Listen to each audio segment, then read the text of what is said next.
Okay, so today we are going to start, I guess, a brief review related to your circulatory system. So I explained ki, the heart is an organ and other, your lymph vessels and when they work together, they form a cardiovascular or circulatory systems. Okay, so I told you ki heart is located into the center of your this. I can say center of your rib cage or between your lungs, your heart is located. Okay, so you can see.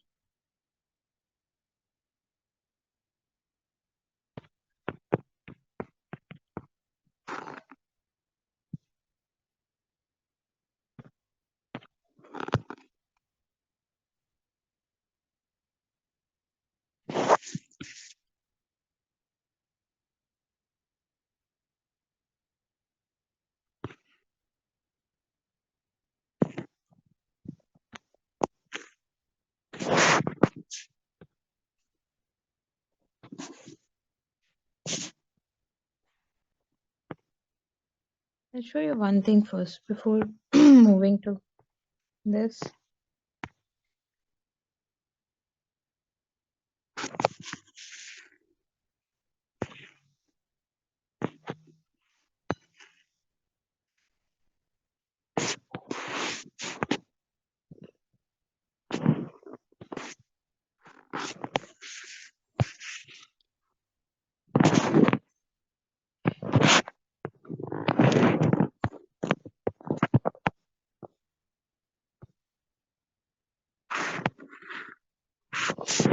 Yes, this is your, X-ray view of your rib cage and everything. And that is a posterior anterior view of your chest. Okay, where I'm showing you in between, you can see, कि there is a space, white space between both of the lungs, where you can see there is a space where it's whitish opaque structure you can see, and it resembles to your heart. So this is how your placement of heart is exactly into the human body. Now you can see कि how whatever I'm saying कि heart is placed between the lungs. So this is how it is placed exactly between the lungs. Okay, so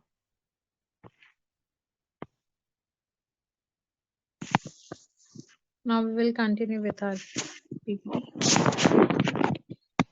So you can see ki how this is the exact structure, and in that photograph also you can see ki aortas are coming out, so tubular structures you can see in that X-ray. Okay, so heart is something a particular organ in a human body that is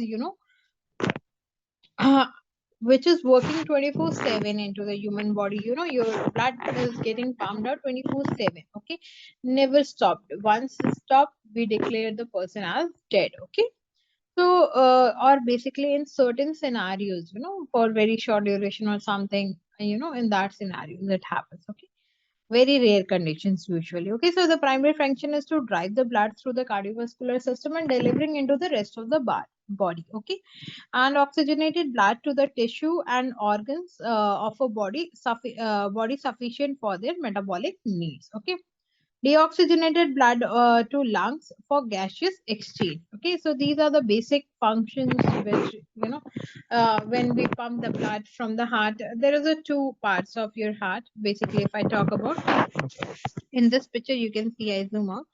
Okay, there is one right side and another is left side, and in image you can see right ventricle, left ventricle, and uh, and right atrium and left atrium. So upper part is your atrium and lower part is your ventricles. Okay, and right and left as the location indicates. Okay, you can see on right side there is a superior vena cava. Okay, and that superior vena cava contains your deoxygenated blood, and it collects the deoxygenated blood from whole of the body, and it get entered into the right atrium. So from upper part it will be collected from superior vena cava, and from lower part it gets through inferior vena cava. Okay, then that deoxygenated blood from right atrium to comes into your left right ventricle, sorry, and from right ventricle it goes to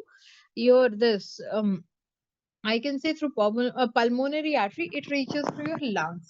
In lungs, at the level of alveoli, it get oxygenated, and with the help of pulmonary vein, it oxygenated blood comes to the left atrium, and then from ventricle it gets circulated through aorta through the rest of the body.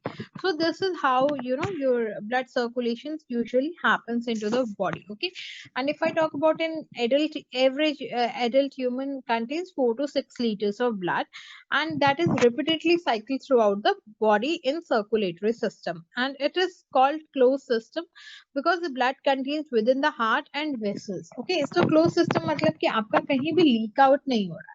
Okay, एक close system क्या है कि circulate होके वो चीज repeat होके वहीं पे सेम अमाउंट वापस आ रहा है. Okay, so that's why it is circulatory system. Okay, so आपका हार्ट से ventricle, arteries, aorta, capillaries, organs, veins and heart के एट्रियम में वापस आ जा रहे हैं. तो this is your close circulatory system pathway. Okay, कि how your blood flows into your body. Okay,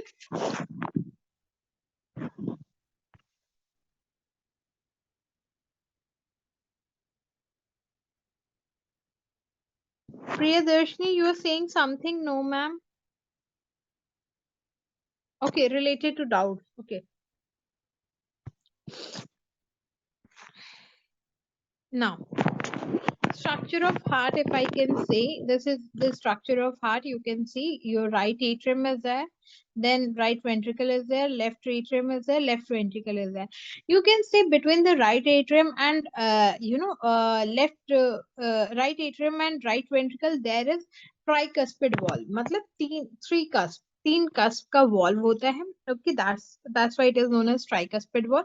Wall जब लेवल इंक्रीज हो जाता है तब ये वॉल्व ओपन अप होता है, और अपर एट्रियम से जब वो चैम्बर फुलफिल हो जाता है, पूरा फिल हो जाता है, तब ये वॉल्व ओपन अप होगा और ब्लड राशन करके राइट वेंट्रिकल में आता है. Okay, so these how we can separate all these 4 chambers. तो हमने क्या किया, इनको रूफिंग कर दिया यू कैन सी, और इनमें वॉल्व सिस्टम फिट इन होता है. ओके, सो वॉल्व ओपन अप होता है, फिर उधर ब्लड फ्लो करता है, फिर वहां से वहां जाता है.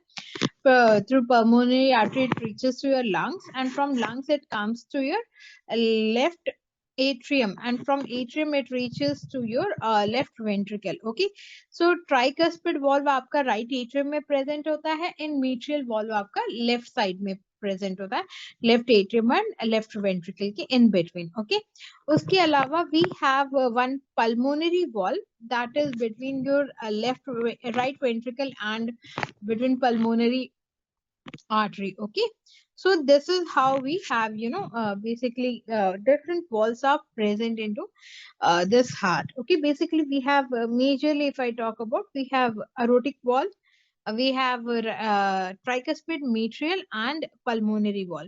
तो aortic valve as name indicate कि आपका जब लेफ्ट वेंट्रिकल में आपका ब्लड आ जाएगा, तो जब वो अरोटा में जाएगा तो लेफ्ट वेंट्रिकल और अरोटा के बीच में जो वॉल्व प्रेजेंट होगा that is your aortic valve, and pulmonary valve जो है आपका राइट वेंट्रिकल और pulmonary artery के बीच में प्रेजेंट होता है. Okay, so 2 atria and 2 ventricles, these are the hollow chambers which receives the blood.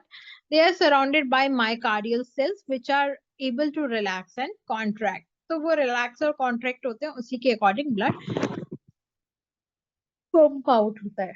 The cardiovascular system consists of circuits. The pulmonary circuit provides the blood flow between the heart and lungs. Okay, the systemic circulation allows the blood to flow to and from rest of the body. The coronary circuit provide blood to heart, and the heart valve ensures that the blood flows into one direction through the system. Okay, so this is how the heart valves ensure the blood flow into one direction through the system. So this is how your heart structure actually works. Okay, you can see ki how your coronary circuits and the आपका ये basically artery का circuit है कि as outer surface पे जितना होगा circumflex पे या circumference पे जो होगा उसको हम circumflex coronary artery कहते हैं. ठीक है, अब जो नीचे की तरफ है वो left anterior descending coronary artery हो गया, digital right coronary artery and left main coronary artery. Coronary artery के two main branches होंगे, right and left coronary artery. Okay, and फिर ये further divide होते हैं circumflex पे जो present होगा उसको we call it as circumflex coronary artery and आपका descending and digital right coronary artery. Okay, other than this we have this is a artery system. Now we have a venous system. तो oblique vein होता है, coronary sinus होता है, sinus is hollow spaces. Okay, and उन coronary sinuses से ये आपका जो oblique vein one जाएगा, फिर greater cardiac vein and greater cardiac vein further जो है वो आपका middle cardiac vein हो जाएगा और एक small cardiac vein. 3 cardiac vein होती हैं and veins from left ventricle and veins from right ventricle करके further divide हो जाते हैं. Okay, so these are the basic, you don't need to be just have a basic rough idea कि आपकी arteries और veins दोनों cover up करके आपके heart को रखती हैं. Okay, there are two basic types of cardiac cells, myocytes, myocardial cells, contractile response to an electric impulse and contraction. जो हार्ट कॉन्ट्रैक्ट और रिलैक्स होता है वो कैसे होता है? तो ऐसी नोड एक जगह होती है जहां से आपका इलेक्ट्रिक सिग्नल्स प्रोड्यूस होते हैं. इलेक्ट्रिक सिग्नल्स जो प्रोड्यूस होते हैं उनकी वजह से जो है ये हार्ट जो इलेक्ट्रिक इम्पल्स होता है उसी की वजह से हार्ट कॉन्ट्रैक्ट एंड रिलैक्स होता है. ठीक है, स्पेशलाइज सेल्स क्या होता है कि जो भी इलेक्ट्रिक सिग्नल्स जनरेट हो रहे हैं इन नोड्स पे, एवी नोड्स और ऐसे नोड्स पे, उनको वो ट्रांसमिट करता है through myocardium. Okay, so these are the special cells. अब आपका जनरली जो रेट ऑफ इम्पल्स होता है पर मिनट कितना होता है? तो ऐसे नोड पे 60 to 100 होता है और एवी नोड पे 40 to 60 होता है. तो यू कैन सी कि इसी के बेसिस पे हम बीपी का हमारा जो इवैल्यूएशन होगा और वेंट्रिकल पे जो आपका ग्रेटर देन 40 होगा, इसी के बेसिस पे हमारा जो है हम बीपी का इवैल्यूएशन करते हैं कि आपका डायस्टोलिक कितना हुआ, आपका सिस्टोलिक बीपी कितना हुआ. नाउ कमिंग टू कि आपका क्या कहते हैं कार्डियक साइकिल क्या होता है? Cardiac cycle as name indicate कि पूरे प्रोसेस को ओवरकम होने में कितना टाइम लगता है और 1 मिनट में कितनी बार ये साइकिल रिपीट होता है. Okay, so contraction as name indicate, contraction of chamber जब होगा तो वो सिस्टोल होता है एंड रिलैक्सेशन हो गया तो डायस्टोल हो गया. ओके, तो you can see कि how this systolic and diastolic happen और इसी की वजह से हमारा जो ये वेव होता है आप ईसीजी में देखते होंगे PQRST वेव, जो आपका ईसीजी हम आप waves if you have seen any ECG report, तो ये 3 वेव्स यूजुअली हम देखते हैं. एंड ये वेव्स कैसे डिराइव्ड होती है? तो आपका कार्डियक साइकिल जैसे वर्क करता है उसी के बेसिस पे ये वेव्स आपकी वर्कआउट करती हैं. ओके, सो फॉर एग्जाम्पल अगर आपका जो है if I start with for example सबसे पहले क्या होगा कि डीऑक्सीजनेटेड ब्लड आपका राइट एट्रिया में आएगा तो एट्रियल सिस्टोल आपका बिगिन हो जाता है. At this point what happens, आपका एट्रियल सिस्टोल बिगिन हो गया, एट्रियल कॉन्ट्रैक्शन स्टार्ट हो गया. ओके, अब कॉन्ट्रैक्शन हुआ एट्रिया का, अब वो ब्लड क्या हुआ कि आपका वेंट्रिकल के थ्रू जो है मूव आउट करेगा. ठीक है, तो आपका यहाँ पे वेंट्रिकल कॉन्ट्रैक्शन स्टार्ट हो गया. ठीक है, और यहाँ पे वेंट्रिकल जब कॉन्ट्रैक्शन स्टार्ट होगा तो दोनों एट्रिया में एक साथ ब्लड आएगा, दोनों वेंट्रिकल में एक साथ ब्लड आएगा. तो पहले क्या होगा कि एट्रियल कॉन्ट्रैक्शन होगा फिर वेंट्रिकल कॉन्ट्रैक्शन होगा. ठीक है, तो जब एट्रियल कॉन्ट्रैक्शन होता है तब हमारा ईसीजी का पी वेव होता है. ओके, तो पी वेव आएगा. ठीक है, जब वेंट्रिकुलर कॉन्ट्रैक्शन होगा तो आपका क्यूआरएस वेव आएगा. ठीक है, तो जब आपका वेंट्रिकुलर कॉन्ट्रैक्शन होगा तो क्यूआरएस वेव आएगा. ठीक है, इसको आइसोवॉल्यूमिक और आइसोमेट्रिक कॉन्ट्रैक्शन भी कहते हैं. ओके, फिर अब क्या होगा कि वेंट्रिकल से ब्लड इजेक्ट आउट होगा राइट एंड लेफ्ट से. राइट से क्या होगा कि आपका पल्मोनरी में जाएगा एंड लेफ्ट से क्या होगा अरोटा में जाएगा. ओके, सो आपका सेकेंड फेज हो गया. ठीक है, तो फर्स्ट फेज में क्या हो गया कि वेंट्रिकल सिस्टोल में आपका ब्लड आया, अब वहां से इजेक्ट आउट होगा तो ये सेकेंड फेज हो गया वेंट्रिकल सिस्टोल का. ओके, सो आपका PQRS वेव यहाँ पे आएगा. ठीक है, अब जब ब्लड जो है वेंट्रिकल से वापस चला गया तो आपका जो डायस्टोल का रीस्टार्ट होगा. ओके, तो वो वहां पे that will cover your T wave. so this is how your ECG start. Okay, so this is systole and diastole. BP में हम दो ही मेजर करते हैं, सिस्टोल एंड डायस्टोल, अगर हम बीपी लेते हैं तो। Okay, and diastole volume is equals to, अब कितना डायस्टोल का वॉल्यूम होता है, कैसे होता है, तो आपका जो भी है एंड डायस्टोल वॉल्यूम कितना होगा, जो आप यहाँ पे देख रहे हैं ना कि आपका जहाँ पे ये डायस्टोल खत्म हुआ, ठीक है, एट्रियल डायस्टोल जो है आपका जहाँ खत्म होगा, ठीक है, और दोबारा से बिगिन होगा ये होल प्रोसेस, वहां पे ब्लड का कितना वॉल्यूम होता है, तो is equals to amount of blood into the ventricles at the end of filling. तो वेंट्रिकल में जितना ब्लड बचा आफ्टर फिलिंग वो होता है ऑब्लिक डायस्टोल। ओके, और divide by amount of blood into the ventricle at the, अब एंड ऑफ सिस्टोलिक वॉल्यूम कितना होगा कि आपका जो एंड ऑफ ये amount of blood into the ventricle at end of contraction, वो तो फिलिंग के टाइम पे था, अभी कॉन्ट्रैक्शन के टाइम पे कितना बचा उसको हम डिवाइड कर देंगे सिस्टोल वाले से। ओके, सो ये इंजेक्शन से पहले और ये उसके बाद का, तो इसमें बहुत कम अमाउंट ऑफ ब्लड बचता है, इसमें बहुत heavy amount of blood. Okay, stroke volume कैसे निकालते हैं, तो amount of blood pumped out of the ventricle पर बीट, पर बीट मतलब एक बार जब हार्ट बीट करता है तो कितना अमाउंट ऑफ ब्लड जो है वो पंप आउट कर रहा है हार्ट, वो आपका स्ट्रोक वॉल्यूम होता है, divided by the contraction. Usually approximately healthy adults में हम 70 या 72 लेके चलते हैं usually. Okay, so cardiac output as the name indicate कि कितना अमाउंट ऑफ ब्लड जो है इजेक्ट हो रहा है by heart per minute is equals to cardiac output. जितना amount of blood heart eject कर रहा है यूजुअली उसको हम कहते हैं cardiac output. In healthy resting adult the cardiac output is approximately 5 से 6 litres and cardiac output is equals to heart rate into stroke volume. तो आपका जो भी स्ट्रोक वॉल्यूम है और कितना हार्ट रेट है उससे जब आप मल्टीप्लाई करेंगे तो आपका ये कार्डियक आउटपुट आ जाएगा। Okay, so these are the basic things usually we need to have a idea. Okay, and आपका जो basic मैंने आपको बोला कि ECG, तो जब भी आपका हार्ट की फंक्शनिंग में कोई प्रॉब्लम होती है usually we do go for ECG। ठीक है, फर्स्ट हम ECG कहते हैं, ठीक है, ECG is your electrocardiograph. Okay, other than this we perform echo test, 2D echo test भी हम करते हैं कि हार्ट की फंक्शनैलिटी कैसी है, यूजुअली मेजर्ड विद इमेजिंग, आपका इको हो गया, कार्डियो कैथेटराइजेशन हो गया, या वर्स्ट कंडीशन में we go for MRI। Okay, so these are the usual tests which we perform into the function to check the functionality of heart। ठीक है, आपका बीपी मेजर करते हैं, इको करते हैं, ECG करते हैं, आपका कार्डियक कैथेटराइजेशन करते हैं, MRI करते हैं, एंजियोग्राफी करते हैं। So these are the graphy in grams।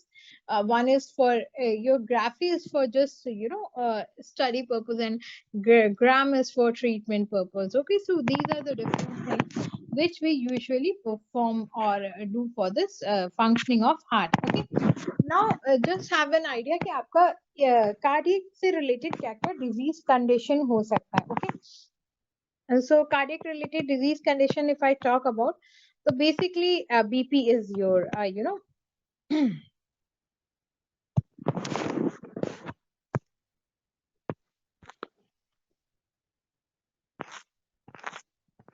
give me 2 minutes, give me 2 minutes.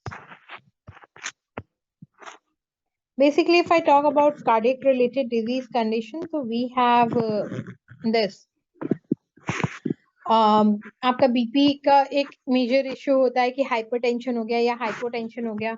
Okay, other than this if I talk about we have related to blockages हो गया, आपका जो आपका इंफाक्शन होता है, मायोकार्डियल इंफाक्शन या ischemic disease condition to the heart हो गया। ठीक है, तो there are a lot of disease condition related to your cardiovascular system.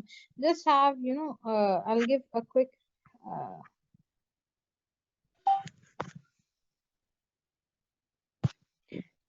view of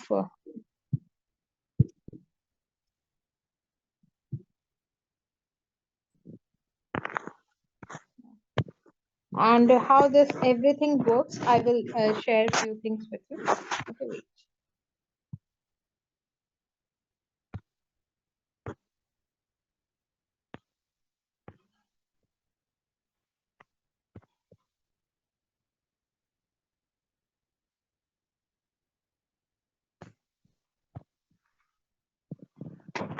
So basically we have studied the basic of heart कि heart का क्या function है क्या नहीं है. तो आपका transportation of, if I talk about transportation of oxygen करेगा, कार्बन डाइऑक्साइड करेगा and blood cells along with delivery of nutrition कर रहा है, हार्मोन्स कर रहा है, वेस्ट प्रोडक्ट का रिमूवल कर रहा है एंड रेगुलेट कर रहा है एंड डिफेंस मैकेनिज्म में भी इंपॉर्टेंट रोल प्ले करता है. ओके, नाउ अब हार्ट की ये जो साइकिल है जो मैंने आपको एक्सप्लेन करा, इसको हम डबल साइकिल कहते हैं. डबल साइकिल क्यों? क्योंकि पहले तो डीऑक्सीजनेटेड ब्लड हार्ट में आ रहा है, फिर वो ब्लड जो है आपके लंग्स तक जा रहा है, फिर लंग्स से वापस आ रहा है, तो दो साइकिल चल रहा है, इसीलिए हम इसको डबल साइकिल सर्कुलेशन भी कहते हैं. Okay, so just keep in mind. Okay, so this we have already covered. Okay, now just coming कि आपका जो भी प्रोसेस हो रहा है हार्ट का, ये कैसे होता है. तो बेसिकली आपका न्यूरो सिग्नल ट्रांसडक्शन मैकेनिज्म होता है. Other than this there is certain hormones जो आपके इस फंक्शनैलिटी पे हेल्प करते हैं. Now how the circulatory system works. So the circulatory system works in conjunction with other body system to keep it working properly. Okay, so आपका कैसे होगा कि when the blood circulates through your digestive system, वहां से क्या करेगा कि nutrition को पिक करता है, एब्जॉर्ब करता है from your meals. Okay, and your blood also carries oxygen inhaled by lungs, and circulatory system delivers oxygen and nutrition to your heart and other cells of a body that when picked up, and any waste products if they are produced by that particular cell or organ, वहां से उनको product को pick करता है और body से remove करने में हेल्प करता है, including carbon dioxide. Okay, so disposable में भी it plays important role. Okay, so आपका waste product whether they are producers, तो आपका किडनी के थ्रू एलिमिनेट कराएगा, either it will get eliminated in the through your lungs. So these circulatory system also carries hormones from endocrine system and the immune system, the white blood cells that fights for infection. Okay, so circulatory cells systems provide your brain with constant supply of oxygen rich blood, while your brain regulates the heart and blood pressure. The circulatory system delivers the oxygen rich blood to your bones. Meanwhile, your bones are busy in making new blood cells. तो मैंने पहले ही बताया था कि आपका जो blood cells होते हैं वो कहाँ बनते हैं, they will be forming in your bone marrows. Okay, तो बेसिकली आपके बोन मैरोस में ये आपका न्यू ब्लड सेल्स बनते हैं. Okay, so blood vessels, over 6,000 miles of blood vessels transport through your body, and there are three types of blood vessels. एक आपका arteries होता है, एक veins होता है, and thirdly these are the capillaries. If I talk about arteries का क्या होता है कि ये blood vessels जो होते हैं, they carry the blood away from your heart. Okay, आपको basically आपको heart का पूरा functioning समझ में आ गया. Now you understand the terms. Arteries जितने भी होंगे वो blood को हार्ट से अवे कैरी करते हैं, उनको हम आर्टरीज कहते हैं. ठीक है, to the other body part, ये मच थिकर होते हैं then veins because the higher pressure of blood is coming out of the heart. अब हार्ट को पंप आउट करना है दूसरे ऑर्गन्स में, तो प्रेशर के साथ पंप आउट करता है, इसलिए ये ज्यादा थिकर होते हैं. जो वेन्स होते हैं ये बॉडी से ब्लड को कैरी करके डीऑक्सीजनेटेड ब्लड को बॉडी में लाते हैं, और जो कैपिलरीज होती हैं ये टाइनी ट्यूब्यूल्स होते हैं जो आर्टरीज से ब्लड को जो है to the body cells and फिर वहां से वेन्स तक लाते हैं. तो जो वेन्स और आर्टरीज से इंटरकनेक्टिंग होता है विद टिश्यू वो आपकी कैपिलरीज होती है. ओके, अब capillaries, the body tissue contains vast network of thin capillaries. Capillary walls are only one cell thick, allowing the exchange of gases, nutrition and waste. Okay, अगर thick होगी तो exchange possible नहीं होगा, इसीलिए बहुत one cell thick walled ही होती हैं. Capillary are so fine that red blood cells must line up the file up through them. So इतनी fine होते हैं कि easily इनके through जो है वो move out कर सके. Okay, you can see कि ये आपकी आर्टरीज है, ये आपकी वेन्स है, and these are the capillaries at the end जो आपका जंक्शन बना रहा है. Here you can see very easily कि आर्टरीज और वेन्स से जो है ये कैपिलरीज कैसे जो है जंक्शन बना रहे हैं एंड सेम टाइम पे वो टिश्यू से भी कांटेक्ट में है. Okay, and this is your whole cycle of double circulation. आपका कैपिलरीज और वेन से डबल सर्कुलेशन कैसे होता है. Okay, now coming to blood.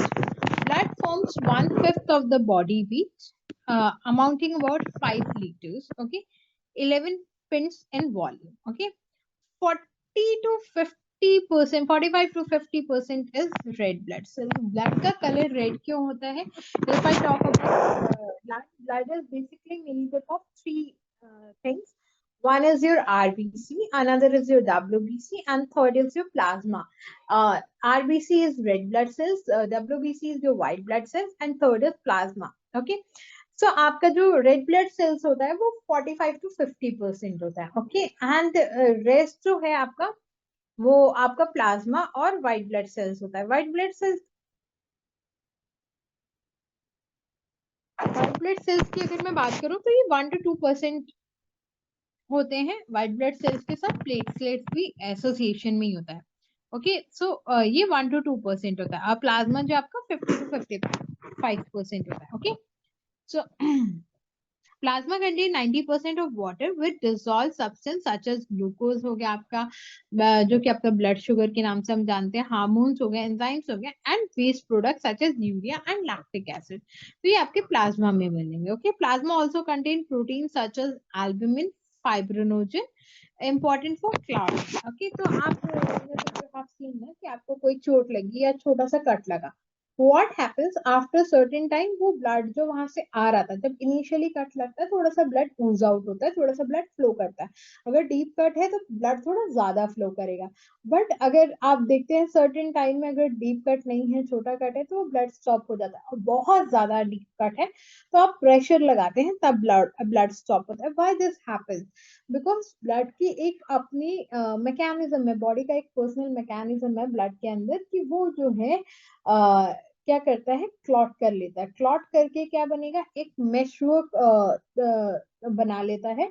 और वो मेशवर्क क्या करता है कि ब्लड के फ्लो को प्रिवेंट करता है बॉडी से. अगर ऐसा नहीं होता तो कट लगने के बाद ब्लड फ्लो होता जाए, अगर स्टॉप नहीं हुआ तो ब्लड लॉस हो जाएगा. ब्लड लॉस हो जाएगा तो उसकी वजह से पेशेंट पर्सन की डेथ भी हो सकती है, इंडिविजुअल की. सो इस प्रोसेस को प्रिवेंट करने के लिए क्या होता है, ऑटोमेटिक जो है, बहुत हैवी कट नहीं है, बहुत ज्यादा इंजरी नहीं है, तो ऑटोमेटिक जो है ब्लड क्लॉट होना बॉडी में शुरू हो जाता है.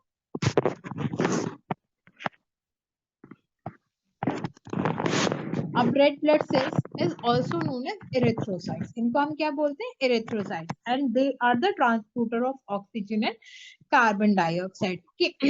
अगर आप why they are the transporters of carbon and oxygen. So इसका अगर आप स्ट्रक्चर देखेंगे तो आरबीसी का तो हीमोग्लोबिन होता है, haem plus globin. Okay, haem is iron part and globin is protein. Okay, so एक हीमोग्लोबिन जो है वो 4 मॉलिक्यूल ऑफ ऑक्सीजन को कैरी करता है. ऐसा इसका स्ट्रक्चर होता है बाउंड करके. Okay, and red blood cells lack of nucleus, इनमें न्यूक्लियस नहीं होता, कंटेन हीमोग्लोबिन, एंड इनकी शेप आप अगर if you can see in this photograph, it is a disc like appearance, disc shape होते हैं ये. Okay, they are produced into the red bone marrow of ribs, humerus, femur and sternum. Okay, so जितनी भी longs bone होंगी उनके अंदर क्या होगा, if you are non vegetarian और आपने कभी नॉन वेज खाया होगा, तो आप क्या करते हैं, लॉन्ग बोन्स जो लेग पीस होता है और चिकन विकन का, उनको ब्रेक करके और उनके अंदर का जो फ्लूइड होता है वो सक करता है. That fluid is nothing else, that is your bone marrow. तो same thing in in human also, कि लॉन्ग बोन्स के अंदर आपका मैरोस प्रेजेंट होगा, उनके अंदर आपकी आरबीसी बनती है. यूजुअली अगर मैं लाइफ स्पैन की बात करूं तो एक आरबीसी जो आज बनी वो आज से 120 दिन तक रहती है. They live up to 120 days. Okay, older RBCs are destroyed in liver and spleen. आपका लिवर और स्प्लीन में वो डिस्ट्रॉय होते हैं older RBC. Okay, and usually what happens कि आपका आरबीसी जो है वहां जाते हैं, ब्रेक डाउन होते हैं आयरन और ग्लोबिन पार्ट में, और वो जाके स्टोर्ड अप हो जाता है. Their shape is described as biconcave, as they have uh, depression on both sides, so they have maximum amount of surface to absorb the oxygen from the lungs. Okay, your body produces 3000 billions new ones each day. आपका body जो है 3000 billion RBC every day बनाता है, तो near about इतने मरते नहीं होंगे. Okay, now coming to white blood cells. White blood cells आपके क्या होते हैं कि डिफेंस मैकेनिज्म में इंपॉर्टेंट रोल प्ले करते हैं. Okay, and they recognise the protein and that do not belongs to the body and they work accordingly. Okay, defence mechanism क्या है कि आपका जब भी कोई इम्यूनिटी सिस्टम में fight talk about what is it, कि जब भी आप डिफेंस क्या करते हैं कि जब आप देखते हैं कि नहीं यार ये तो फॉरेन पार्टिकल है, ये तो फॉरेन सब्सटेंस है और ये बॉडी के अंदर घुस के उसको हार्म कर सकता है, तो बॉडी क्या करती है कि ये चेक करती है कि अच्छा ये प्रोटीन तो हमारी बॉडी का हिस्सा नहीं है, it doesn't belong to us, ये तो डिफरेंट सब्सटेंस लग रहा है, तो उसके अगेंस्ट क्या करेगा, ये फाइट करना स्टार्ट कर देता है. Okay, so this is how defense mechanism usually works. They are able to ooze out through the walls of capillaries to patrol the tissue and reaches the lymph system. Okay, तो ये blood vessel से और capillary से move out करके और क्या करते हैं कि आपके टिश्यूज को अच्छे से चेक करते हैं एंड लिम्फेटिक सिस्टम तक रीच आउट करते हैं. Okay, basically if I talk about related to WBC, तो अगेन हमारे पास इसमें कई वेराइटीज होती हैं. बेसिकली 5 होती हैं. लिम्फोसाइट्स हो गया, न्यूट्रोफिल्स हो गया, ईस्नोफिल हो गया, बेसोफिल हो गया, मोनोसाइट्स हो गया. जो न्यूट्रोफिल्स होते हैं उनको हम फर्स्ट लाइन ऑफ डिफेंस कहते हैं. जो ईस्नोफिल होता है वो इन्फेक्शन केसेस में आपका राइज हो जाएगा. यूजुअली जो ईस्नोफिल का कंडीशन होता है वो 0 to 6 होता है मैक्सिमम. अगर 6 से ज्यादा है तो कहीं ना कहीं ये बॉडी में किसी तरीके के इन्फेक्शन को इंडिकेट करता है. तो जब इनका कंडीशन बॉडी में ज्यादा हो जाता है तो एक कंडीशन होता है ईस्नोफीलिया, दैट इंडिकेट्स कि हाँ बॉडी में इन्फेक्शन कंडीशन है, eosinophil level has been increase. Okay, तो आपका न्यूट्रोफिल है, लिम्फोसाइट्स है, ये बेसिकली डिफेंस मैकेनिज्म में प्ले करते हैं important role. Okay, now the last part is your platelets. Platelets are the self fragmented used in blood clotting. जो आपका blood clotting होता है उसमें platelet मतलब कि plate like structure बना रहा है, network बना रहा है. Okay, they derive from the megakaryocytes. Because they lack a nucleus, platelets have a short lifespan about 10 days. तो इनकी जो lifespan है, इनके अंदर nucleus नहीं है, तो इनकी lifespan कितनी है, 10 days की है. बेसिकली व्हाट हैपेंस कि आपका जब ब्लड क्लॉट होता है, ब्लड क्लॉटिंग की अगर मैं मैकेनिज्म बताऊं तो यूजुअली व्हाट हैपेंस कि आपका जैसे कोई भी इंजरी हुआ, इंजरी होने के बाद क्या होता है कि ब्लड वहां गया, there calcium and channel sodium potassium होता है एंड विटामिन के, ये सब इंपॉर्टेंट रोल प्ले करते हैं बेसिकली. और बॉडी में फाइब्रिन, फाइब्रिनोजन ऐसे प्रोटीन्स होते हैं, तो ये क्या करते हैं कि इनिशिएट करके फाइब्रिन का मेशवर्क बनाते हैं. ठीक है, थ्रोम्बिन प्रोथ्रोम्बिन में कन्वर्ट होगा, फिर उसको जो है क्या कहते हैं कि फाइब्रिन को फाइब्रिनोजन को फाइब्रिन में कन्वर्ट करेगा, और वो आपका बेसिकली आपका अगर क्लॉटिंग मैकेनिज्म देखेंगे तो वो उसको ब्लड को क्लॉट करने में हेल्प करता है, वह मेशवर्क बना देगा. कभी आपने देखा होगा कि जैसे आप स्कार पुराना हो जाए तो आप उसको खरोचेंगे तो एक थिक सा फ्लैश टाइप का विद फ्रेश ब्लड निकलता है, तो वाइट है सो क्योंकि वो जो है आपका वहां पे नेटवर्क बना रहता है, थोड़ी देर बाद फिर वहां पे नई लेयर आ जाती है. Okay, so this is how your basically I want to tell कि क्लॉटिंग मैकेनिज्म वर्क करता है. अदर देन दिस हमारे पास बॉडी में जो है 12 to 13 क्लॉटिंग फैक्टर्स भी होते हैं. अगर इनकी डेफिशिएंसी हो जाए तो haemophilia is a disease condition जहां पे बॉडी अपने आप ब्लड को क्लॉट नहीं कर पाती है. ओके, सो ये क्लॉटिंग फैक्टर 10 की डेफिशिएंसी से यूजुअली होता है. Okay, and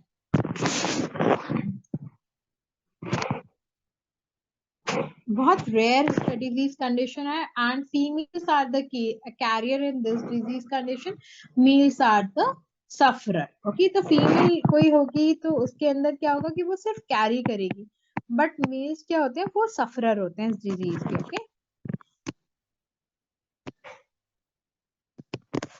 so you can see this is a picture where you can see white blood cells are there, platelets are there, RBCs are there and blood balls के अंदर ये easily rotate करें. Okay, Now coming to your basic we have studied everything. Now coming to your 4 types of blood. Basically कैसे बनता है, क्या होता है, क्यों होता है, everything we are going to study. If I talk about basically we have AB and O, 4 basic categories of blood होते हैं. एंटीजन एंड एंटीबॉडी के बेसिस पे होता है, ठीक है.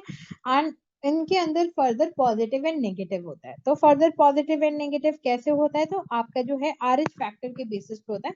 RH factor is a Rhesus factor जिसको हम कहते हैं, जो कि फर्स्ट टाइम मंकी में फाउंड आउट हुआ था, रीसस मंकी में. उसके बेसिस पे हमने इसको आरएच फैक्टर लिखा है.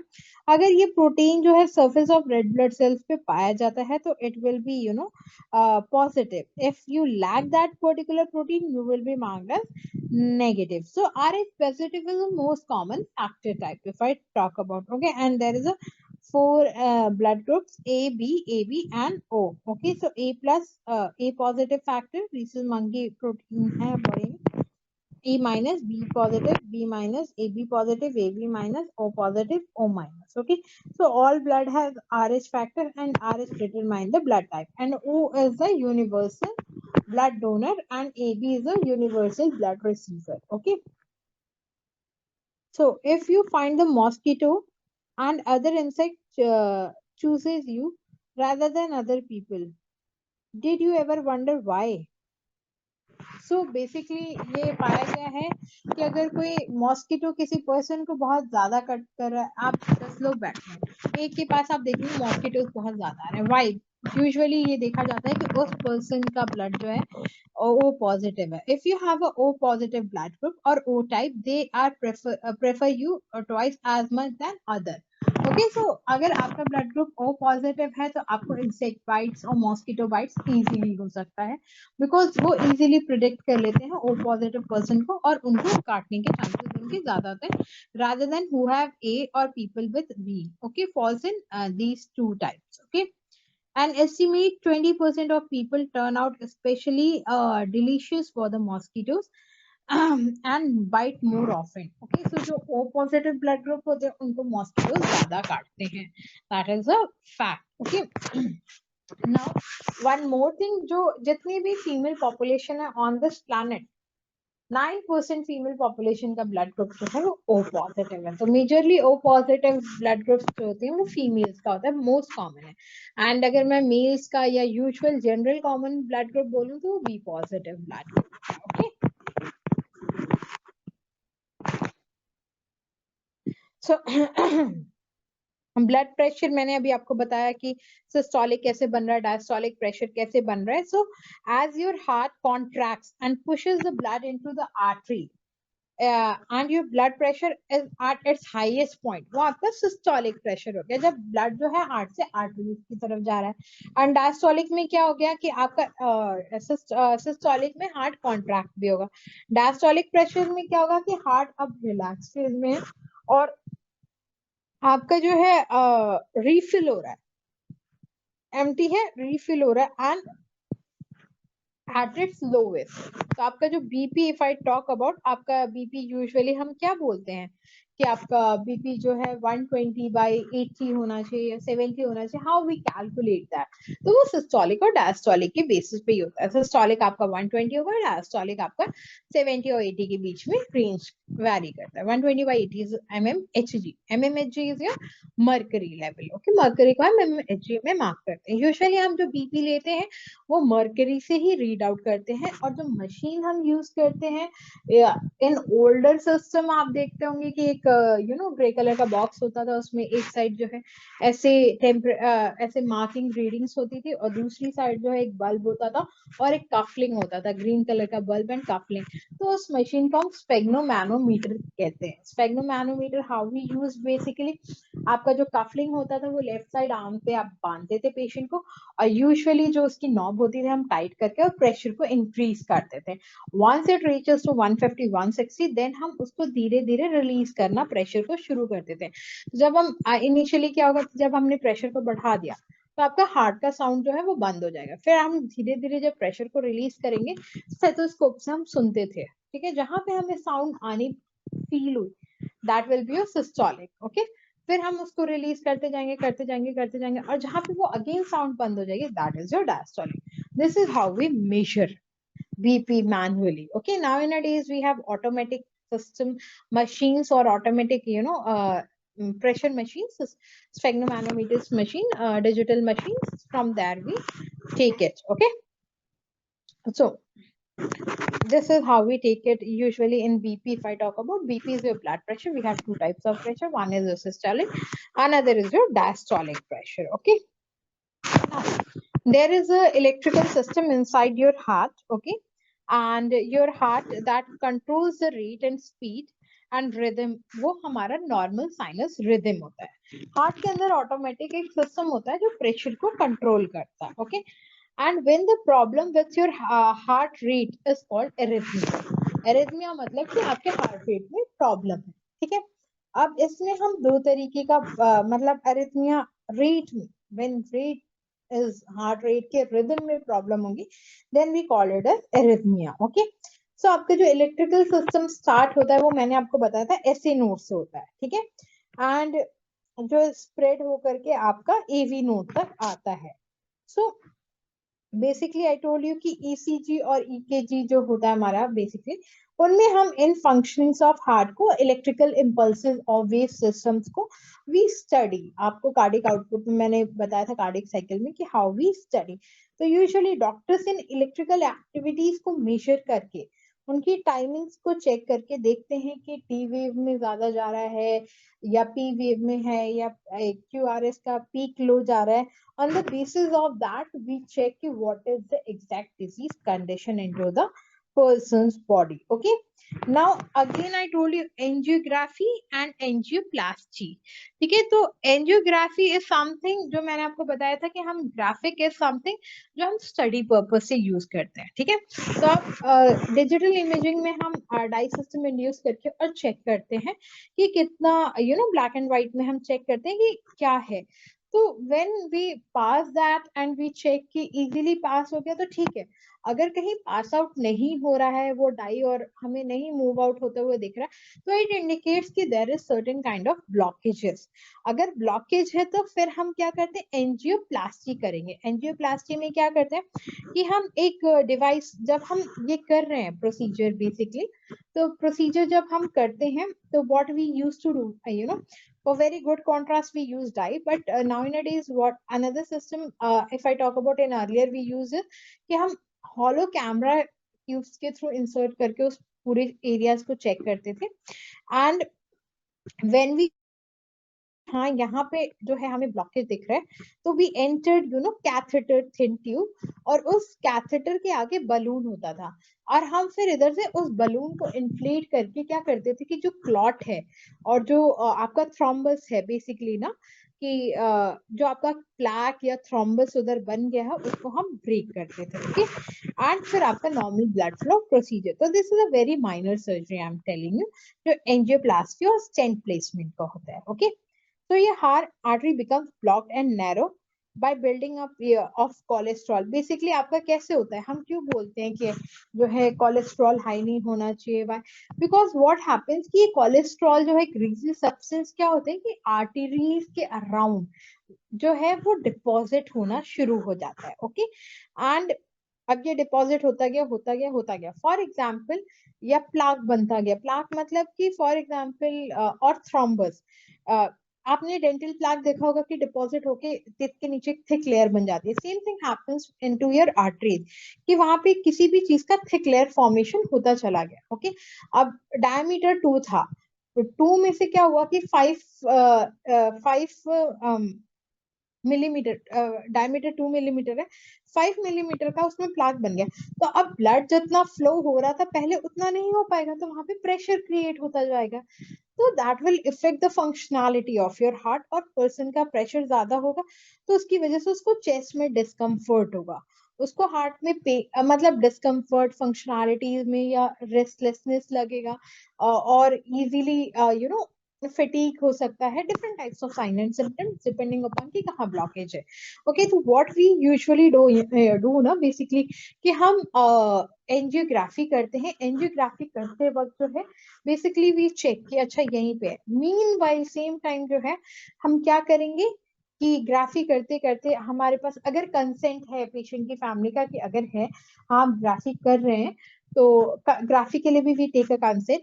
ठीक है, तो हम अगर वो अलाउ करेंगे तो हम सेम टाइम पे एंजियोप्लास्टी कर देते हैं. एंजियोप्लास्टी में आप क्या करेंगे कि वही एक थिन ट्यूब लाइक स्ट्रक्चर या थ्रेड लाइक स्ट्रक्चर डाल के उसकी हेड पे आपका जो है क्या कहते हैं बलून होता है उसको इन्फ्लेट करके और हम वहां पे जो भी आपका क्लॉट बना है या आपका थ्रोम्बस है प्लाक है उसको ब्रेक कर देते हैं. और इसकी वजह से क्या होगा tiny balloon will inflate and do it और ब्रेक करके वहां पे नॉर्मलाइज कंडीशन कर देता है. In case it is needed तो हम उस स्टेंट को वहीं प्लेस करके छोड़ देते हैं. Okay, so this is your general condition. Okay, एक कंडीशन हो गई कार्डियक रिलेटेड. नेक्स्ट इज कि मान लीजिए आपका एसए नोड जो है वो इलेक्ट्रिकल इंपल्स जनरेट ही नहीं कर पा रहा है, वो इलेक्ट्रिकल सिग्नल इंपल्स को जनरेट ही नहीं कर पा रहा है एवी नोड ऐसे नहीं. इस कंडीशन में क्या होगा कि कॉन्ट्रैक्शन और रिलैक्सेशन प्रॉपर नहीं हो पाएगा. तो in that scenario what we use to do is हम बैटरी ऑपरेटेड डिवाइस यूज करते हैं जिसको हम क्या बोलते हैं पेसमेकर्स. ओके, जो क्या करेगा आपका इलेक्ट्रिकल पल्स और इलेक्ट्रिकल सिग्नल्स को मेंटेन करेगा ताकि आपका हार्ट जो है वो नॉर्मल बीट कर सके. ओके, सो हम इसमें पेसमेकर प्लेस करते हैं. That is again a surgical process. Okay, so over last 60 years the size of pacemaker has been reduced a lot. पहले बहुत बड़ा साइज यूज करते थे हम.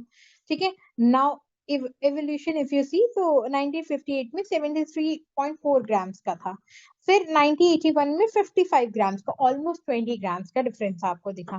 फिर 95 में 14 ग्राम्स का. यू कैन सी कि मतलब आपका 55 से वो ऑलमोस्ट यू कैन से 10% रह गया उसका वेट. ठीक है, 10 और 20% यू कैन से. नाउ 29 में 23 ग्राम्स का हुआ. इन 2013 हमने 2 ग्राम्स कर दिया. तो ऑलमोस्ट वेट को जो है निग्लिजिबल लाया हमने. And size 1 cc. So this is your smart placement and how the technologies work. So you can see कि हम कितने smart pacemakers are present available into the market and बहुत कन्वीनियंट होता है. स्मॉल इन साइज होता है like vitamin, एक vitamin का जो कैप्सूल होगा about that size they are. Okay, and we operated and we place it. Okay, and use that energy source. Okay, और फिर once it's battery exhausted we place a new battery. So this is how we perform. Okay,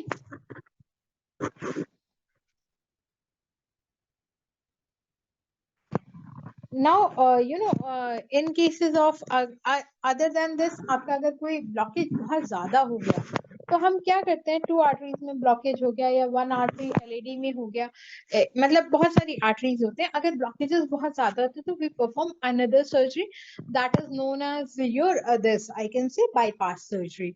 हम bypass surgery करते हैं. Bypass surgery में क्या करते हैं कि मान लीजिए कि आपका जो रास्ता राइट साइड का ब्लॉक हो गया फॉर एग्जाम्पल, हम क्या करेंगे कि राइट साइड का एक बाईपास आपने देखा होगा कि जैसे सिटी में से मेन रोड जा रही है बहुत भीड़ है तो हम आउटर सरफेस से बना देते हैं. तो same thing happens with this कि हम उसको आउटर सरफेस से थोड़ा घुमा के एक आप रास्ता बना देंगे तो आपका प्रॉब्लम सॉल्व हो जाएगा. Okay, so this is how we are going to do. Okay, तो एक bypass surgery is very common. And lastly we go for heart transplant. अगर कोई भी डिफेक्ट हो गया due to XYZ factor in severe cases तो we go for heart transplant. और वहां पे हम जो है डोनर डोनेट करेगा and we place that heart into the receiver's body. Okay, depending upon उनकी needs पे. Okay, so this is how your human systems related or cardiovascular system related different disease conditions which we have discussed. Okay, other than this we have one condition that is the most common condition जो human usually we come and encounter is your hypertension. Hypertension or hypotension. Hypertension or hypotension is totally related to your blood pressure. Okay, जब pressure ज्यादा हो जाता है तो hypertension we call it as blood, and जब pressure कम होता है तो hypotension we call it as. Okay, So this is one of the most common factors, and why it happens? It happens due to several factors, like आपका lifestyle हो गया, बहुत fatty है, fatty food खाते हैं, oil rich और heavy fried food items है, या लीवी वेजिटेबल्स और फाइबर रिच डाइट नहीं लेते हैं, नो एक्सरसाइज और workouts will be there, stagnant lifestyle है, all these will lead to your such conditions. Okay, so these are the different conditions. Other than this, one condition is your anemia, that is related to your hemoglobin. If I talk about anemic person or anemia, that is totally related to a hemoglobin, कि आपका hemoglobin का level जो body में होगा वो आपका anaemic condition को, disease को इंडिकेट करता है. इसमें यूजुअली हम मेल्स का हीमोग्लोबिन लेवल की बात करें तो that will be ranging between 15 to 18, and आपका फीमेल्स की बात करें तो that will be between 13 to 15. Okay, अब इसके बिलो, अगर 10 के बिलो आता है तो 10 तक है तो आपका जो है मॉडरेट मानते हैं, बिलो 10 बिलो 7 तो आपका सीवियर में चला जाएगा. Okay, so we need to take iron rich diet and take care of that. Okay, so these are the different disease condition. आपका कार्डियक अरेस्ट हो गया, जो कि हार्ट अटैक कहते हैं. अटैक्स क्यों आते हैं?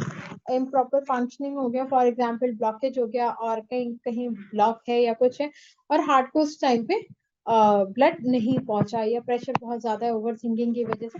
a lot of reasons are there for cardiac arrest. Okay, so angina again is a chest pain or discomfort caused when your heart muscle does not get enough oxygen rich blood. Okay, so angina is again a condition जिसमें आपको chest pain होता है और discomfort होता है. And why it happens? क्योंकि आपका जो क्या कहते हैं हार्ट मसल्स है उनको एनफ ब्लड सप्लाई नहीं मिल रहा है. Okay, so the acute angina is the condition which is very bad. Okay, so with this we cover up your this cardiovascular system. Any doubt related to that?